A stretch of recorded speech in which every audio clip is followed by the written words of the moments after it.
नमस्कार विद्यार्थी मित्रांनो. आपण लॉज आणि रूल्स म्हणजेच कायदा आणि नियम या संबंधीचा जो आहे फरक जाणून घेणार आहोत. UPSC इथिक्समध्ये हा प्रश्न विचारून झालेला आहे. कायदा जो असतो तो एखाद्या लेजिस्लेचरद्वारे जे आहे कायदे मंडळाद्वारे प्रॉपरली बनवला जातो. याच्यासाठी पार्लमेंट असेल किंवा राज्याचं विधिमंडळ असेल आणि याच्याकरता संविधानाचा बेस जो आहे तो महत्त्वाचा असतो.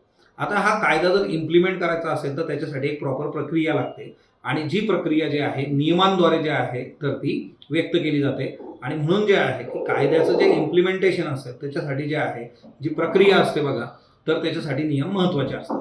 आता कायदा ही जी गोष्ट असते ही रिजिड असते, पण नियम कसे जरा फ्लेक्झिबल असतात बघा. कायदा जर आपण मोडला तर त्याच्यासाठी पनिशमेंट आहे, पण जर नियम मोडले तर त्याकरता एक डिसिप्लिनरी ॲक्शन जे आहे ते तुमच्यावर होऊ शकते. कारण कायदा जो आहे तो एक युनिव्हर्सली जे आहे ॲप्लिकेबल असतो. म्हणजे संपूर्ण राष्ट्रासाठी जे आहे जम्मू काश्मीर ते कन्याकुमारी आपण कायदा इम्प्लिमेंट करतो, पण त्याच वेळेस जे काही रूल्स असतात ते एखाद्या विशिष्ट जे आहे तर ते विभागासाठी असतात. म्हणजे जर आपण कायद्याचं उदाहरण घेतलं तर तिच्यामध्ये कुठलाही आपण कायदा घेऊ शकतो. माहिती अधिकाराचा कायदा आहे किंवा पॉस्को ॲक्ट आहे बघा.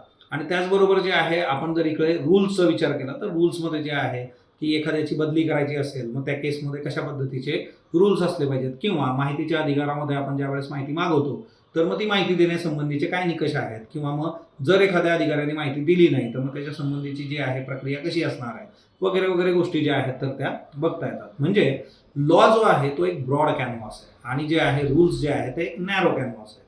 हा प्रश्न जो आहे 10 मार्कांसाठी विचारलेला आहे. सो हा कन्सेप्ट लक्षात ठेवा.